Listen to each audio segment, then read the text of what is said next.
Well, here we are again, and I must say you guys are all good sports. This is KC1I, and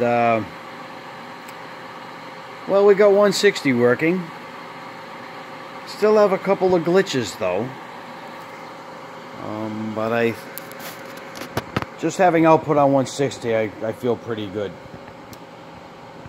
So anyhow, the grid meter's still acting up, as you can see a little bit.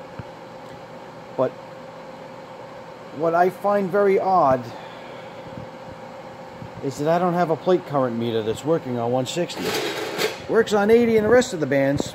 It doesn't work on 160.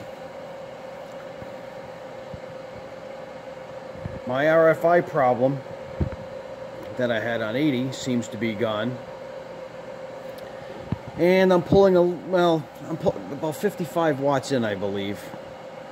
And I'm pulling a little more grid current than I want to right now. But not a whole lot more. I think around 90 mils.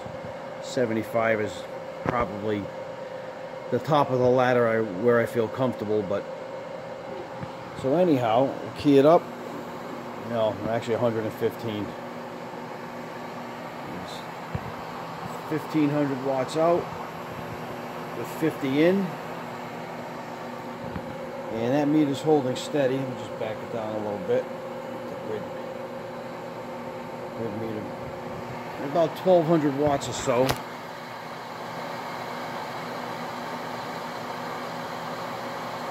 Tune it just a little bit. There's a little bit more. Oh, there's a little bit more. Tune for maximum smoke. Well, that's about 1250 with 40 watts in. And grid current's right on the edge.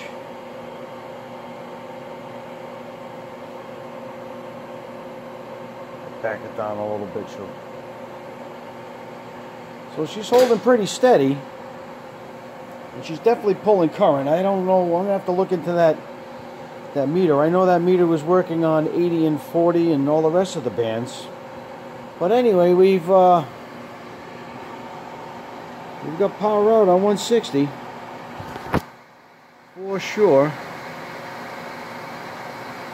Add a little loading, a little plate tune. That's 50 watts in. And about 90 mils of grid current. So anyhow, I'm happy with that. That's a little bit of an accomplishment. So 160 through 15, and the lead for my 10 meter tap melted off the switch, which I think I just had the thing out of resonance and was driving it a little too hard. So 10 meters is a tough band anyway, with all the currents that are there. So anyway, that's it. You've all been wonderful. Thank you. Have a pleasant evening.